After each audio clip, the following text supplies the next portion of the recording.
Bom, nessa aula eu vou falar de condução transiente, especificamente sobre a solução por diferenças finitas, quando a solução é transiente.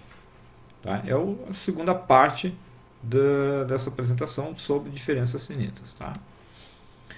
Então, a condição de calor transiente. Agora, né, aquele termo que está em vermelhinho ali, ó, ele não é mais desconsiderado. Antes a gente fazia zero aqui. Dizia que esse cara aqui não existia, era zero. E resolvia só a parte, a parte espacial, né, a derivada espacial aqui.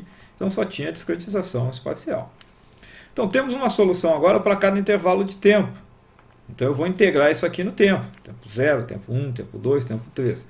Então para cada uma dessas integrações, para todo o domínio computacional, eu vou ter um campo de temperaturas. Então eu tenho a temperatura em T igual a 0 segundos, a temperatura em T igual a 1 segundo, a temperatura em T igual a 2 segundos e assim por diante.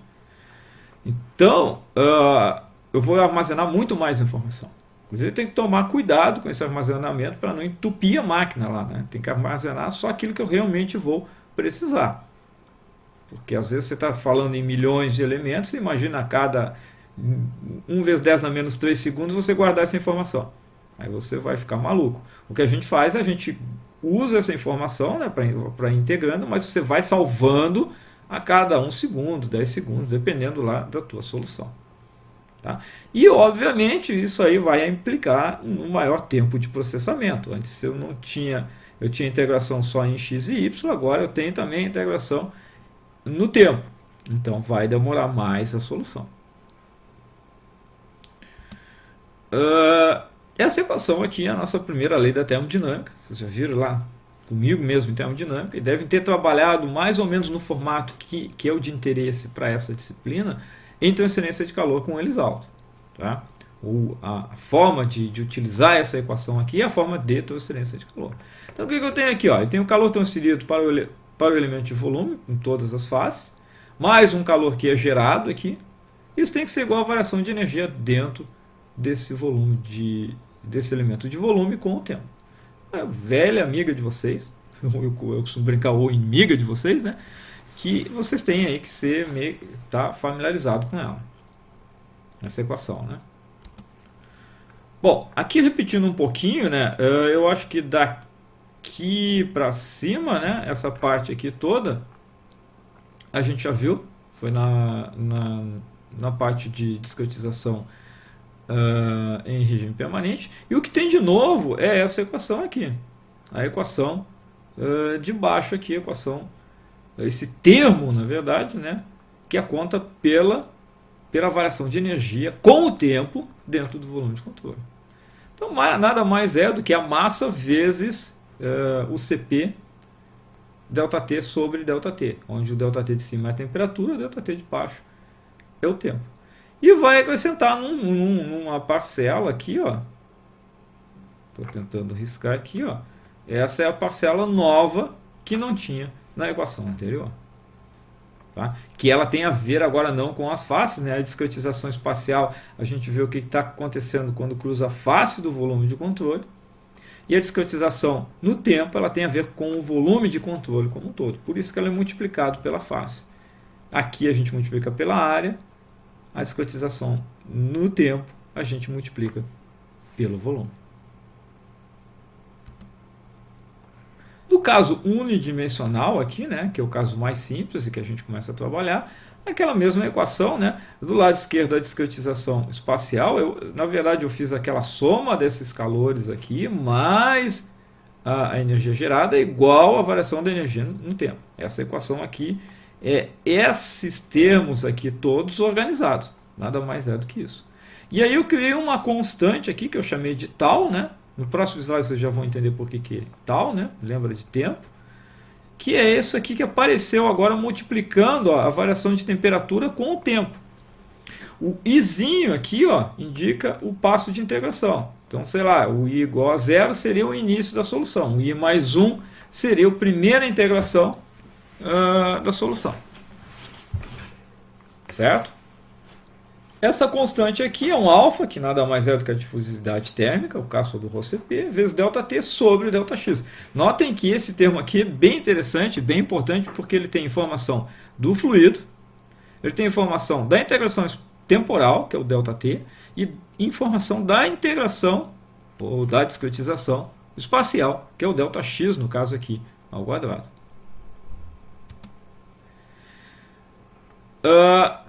Então, o que acontece? Simplesmente reescrever aquela equação agora, substituindo aquela constante por tal. E agora, eu faço notar aqui, que notem que no termo transiente eu tinha I e tinha I mais 1. Agora, na parte da discretização espacial, eu coloquei um θ aqui. Por quê? Porque eu vou fazer distinção. Isso aqui é arbitrário, sou eu que escolho. Eu posso substituir esse θ por I, ou posso substituir esse θ por I mais 1, implícito, ou explícito. Tá? Isso faz toda a diferença. Isso faz parte do vocabulário de quem trabalha com formulação, com modelagem numérica. Vocês precisam entender a diferença que vai ser explicada agora nos próximos slides. Tá? É bastante importante a diferença entre solução implícita e explícita. Então, explícito. Tá? Para explicar o explícito, eu vou fazer uma discretização unidimensional no espaço, tá?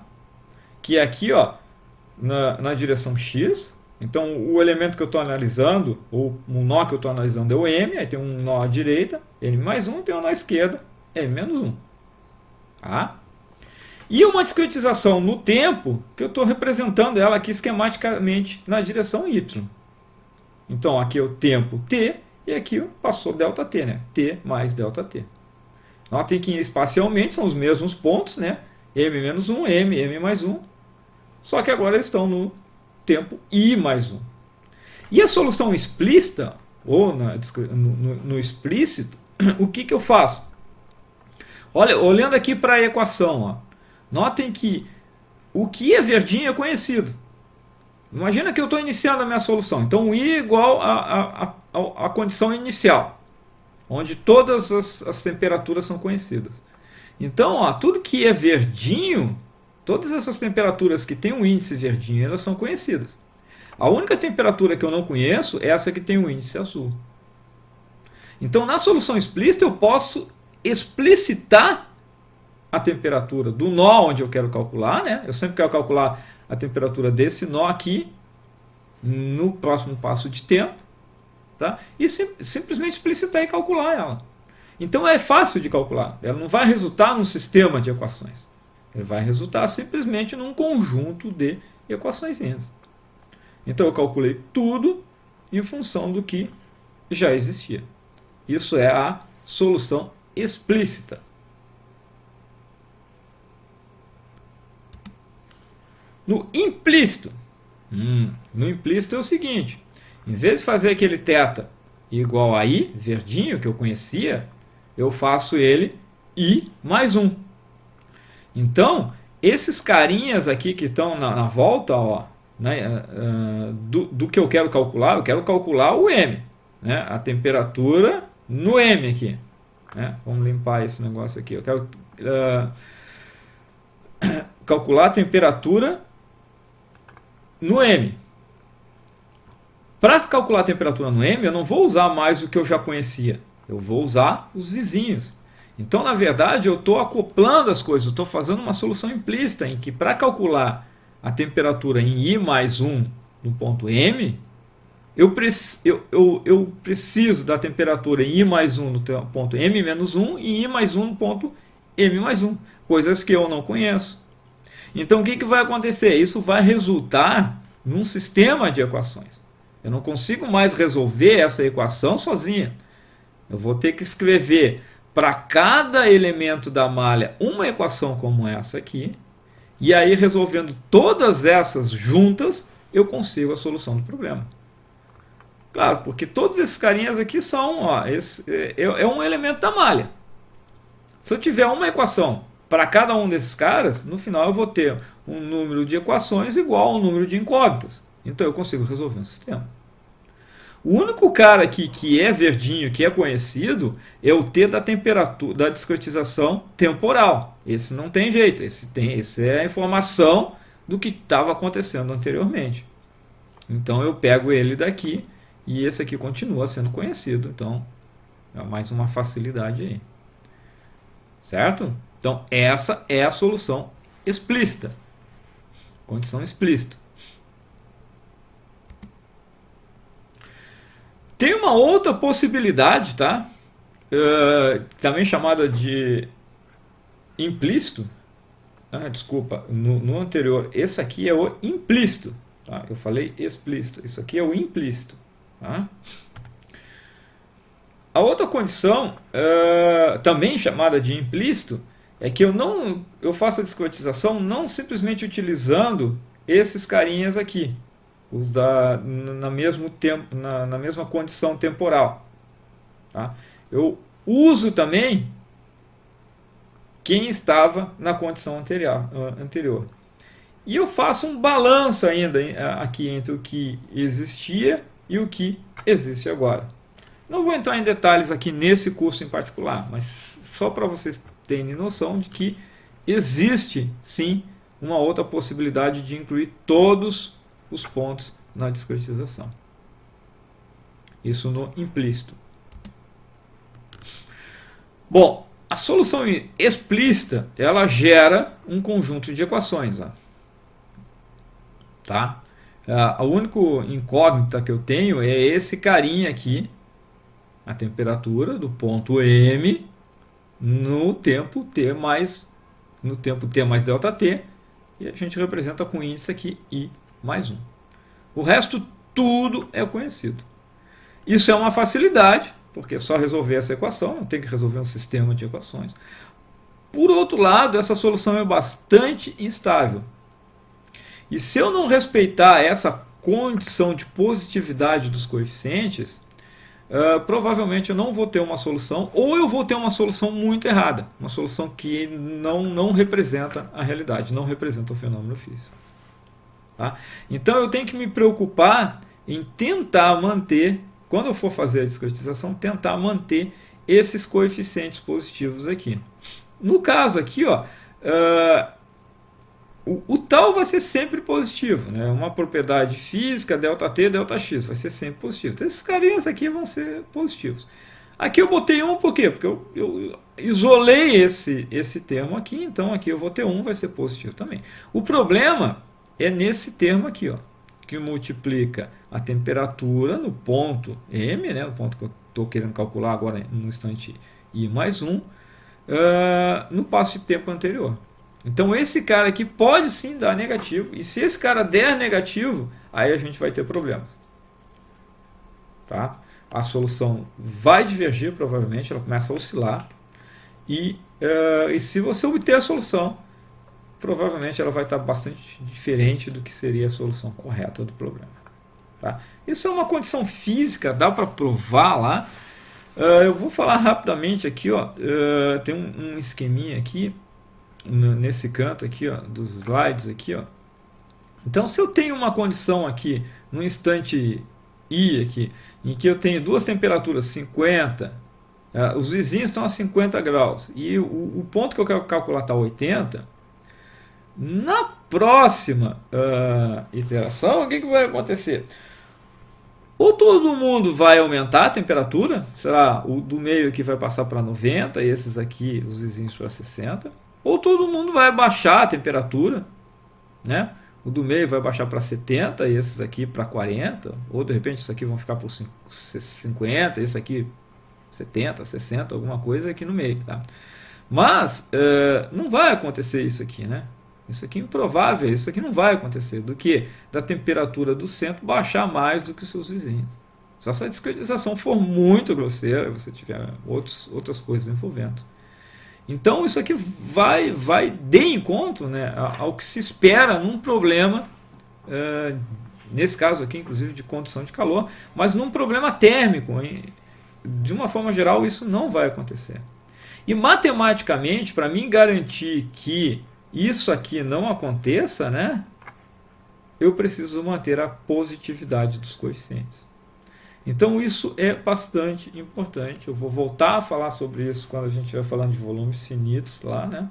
Porque lá tem a função de interpolação e eu consigo controlar isso aqui de uma forma melhor do que com diferenças finitas. Tá? Então, na solução explícita, eu sempre tenho que me preocupar com esse ΔT, então eu tenho que olhar para esse termo aqui, né? Para poder calcular qual é o máximo. Eu sei que isso aqui tem que ser positivo. Tá? Então eu consigo calcular um ΔT aqui que vai me garantir que isso aqui seja positivo. Essa é a limitação da solução explícita. A solução implícita, ela é incondicionalmente estável. Tá? Os coeficientes sempre vão ser positivos. Tá? E ela vai sempre convergir? Não vai sempre convergir, isso nunca acontece. Né? Mas em teoria eu poderia usar qualquer ΔT, inclusive o ΔT infinito, que seria transformar essa discretização transiente, né? Se esse cara aqui for infinito, esse termo aqui vai desaparecer, né? Então, transformar essa discretização transiente numa discretização permanente, simplesmente fazendo ΔT infinito. Ou se eu quero saber só um ΔT, uma temperatura depois de um intervalo de tempo muito grande, eu posso simplesmente chutar esse ΔT bem grande. Esse ΔT que eu estou falando do tempo. Tá? Por quê? Porque os coeficientes sempre são positivos e a solução, em teoria, é estável. Às vezes, quando a gente quer a solução de regime permanente e não está conseguindo, o que seria o regime permanente? Esse cara aqui C0, ou o tal C infinito. Um truque muito comum, muitos solvers fazem isso, tá? É fazer uma solução transiente, onde eu vou chutar um ΔT, um passo de tempo, uma integração espacial, que estabilize a minha solução. Então, o meu objetivo é o regime permanente, ou seja, quando o TI mais 1 for igual ao TI. Mas, como eu não sei qual é esse valor, e quando eu tento fazer isso diretamente, me livrando do termo transiente, eu não consigo solução. O que ocorre é divergência, o problema explode, dá um Nora number, tal da divisão por zero, coisa e tal. Então, um truque que se usa bastante é usar uma solução transiente com um ΔT pequeno que estabilize a solução. É claro, ele vai ser esse ΔT, né, essa variação de tempo, né, essa integração de tempo vai ser o maior possível, porque eu quero que a solução atinja o regime permanente rapidamente, mas ela tem que ser suficiente para estabilizar a solução. Tá? Então, usualmente, a maior parte dos problemas de mecânica de fluidos a gente usa descomentos incompressíveis, principalmente a gente usa a solução implícita. Mas a solução explícita tem seu valor também.